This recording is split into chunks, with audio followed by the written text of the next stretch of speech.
Hello, everybody. My name is David Rausch. I'm the creator of Go, and this is the elementary small group demo. Small group is the portion of the lesson where kids break down into smaller size groups for activities and discussion. And as I mentioned in the demo for large group, if you have a smaller number of kids in your ministry, the large group and small group might both take place with the same number of kids. It might even be led by the same person, and that's okay. Now, before we jump into a lesson, I want to explain something else. With a lot of curriculum, the purpose of the small group is to review what was learned in large group. That's not the case for Go. Instead, the Go small group picks up where the large group leaves off and takes it further. There is some review that happens, but the purpose of the small group is to help kids take what they learned in large group and apply it to their lives through a combination of activities and discussion. So with that said, let's take a look at a small group lesson so you can see what I'm talking about. The first thing we'll see in the lesson is the title page. The title page is where you'll find the core information for the lesson, like the unit title, the lesson title, and then right here you'll see the big idea, which is the main point of the lesson, the Bible basis, and the memory verse. Below that is the schedule for the lesson. And just like in the large group lesson, you can adjust the amount of time to fit your services. On the next page is a leader devotional that helps the leaders in your room prepare their own hearts for the lesson. These devos change every week and are the same in both large group and small group. Scrolling down further, you'll see the small group skill building page. This is a short training piece that helps your small group leaders lead their group more effectively. These skill builders change every 4 to 5 weeks with each different unit. If we go down to the next page, we get to the actual small group activities. The first activity you'll see is the small group connect activity. This activity is designed to take place before the large group, as soon as the kids arrive.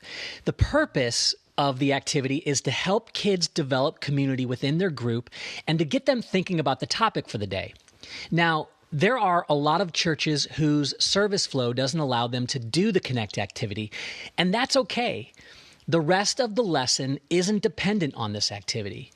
And because Go comes in a Word document, you can easily delete it if you don't need it. Further down on the page, we'll see the big Bible story questions. If you watched the elementary large group demo, you might remember that at the end of the Bible story, we include questions to help the kids process and apply the story before we give them ideas for how they can apply it.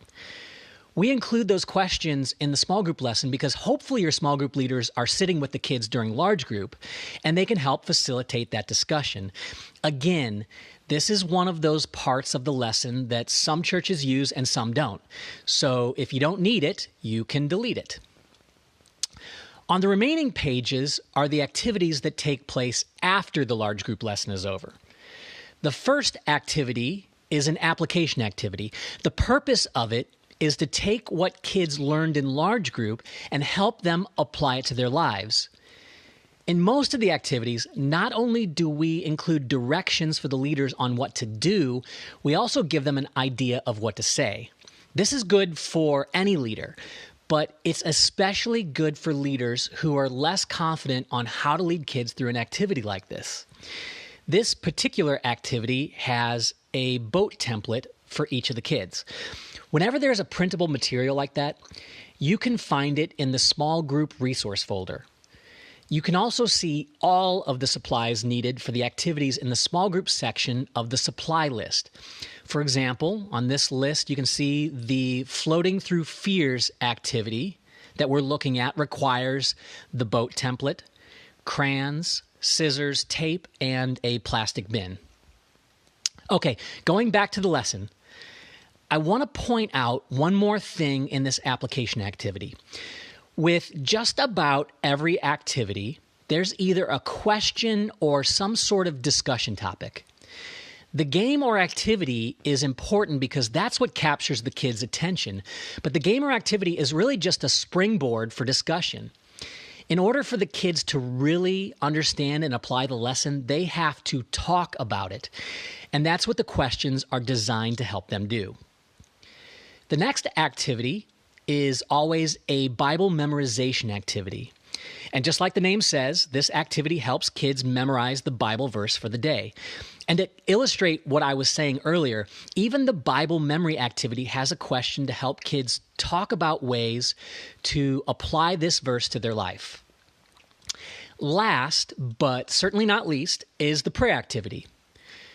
It should go without saying that prayer is one of the most important things we can teach kids to do.